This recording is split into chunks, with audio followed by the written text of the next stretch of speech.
October 27, 1962, a Soviet submarine is trapped 300 feet below the Caribbean Sea. The temperature inside has soared to a suffocating 120 degrees Fahrenheit. Men are fainting from the heat and lack of oxygen. The captain is convinced that World War III has already begun. He and the political officer are ready to launch a nuclear torpedo at the American warships above, who have been dropping explosives on them for hours. They have the authority. They have the consensus. But one man says no. His name is Vasily Arkhipov, and his refusal to consent is the only reason you and I are alive today. In early October 1962, 4 Soviet submarines set sail from the Arctic, heading for Cuba. Their mission seemed like a standard Cold War maneuver: establish a naval presence and support Soviet forces. But each submarine carried a secret weapon,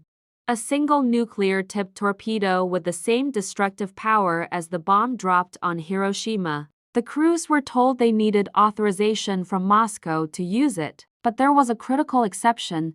If they lost contact with command and believed war had started, the submarine commander could launch it. Soviet naval rules required 3 officers to agree: the captain, the political officer, and the second in command. On 3 of the submarines, this was a standard arrangement. But on submarine B-59, the second in command was Vasily Arkhipov, a commodore who actually outranked his own captain. This wasn't a strategic decision. It was just an accident of scheduling. No one thought it would matter. In the rigid Soviet military, a subordinate officer would never dare to contradict his captain in combat. As the submarines sailed south, they were detected by the U.S. Navy, which had set up a blockade around Cuba. The Americans had no idea the subs were carrying nuclear weapons. To them, they were just conventional diesel subs to be harassed and forced to the surface. But to the submarine crews,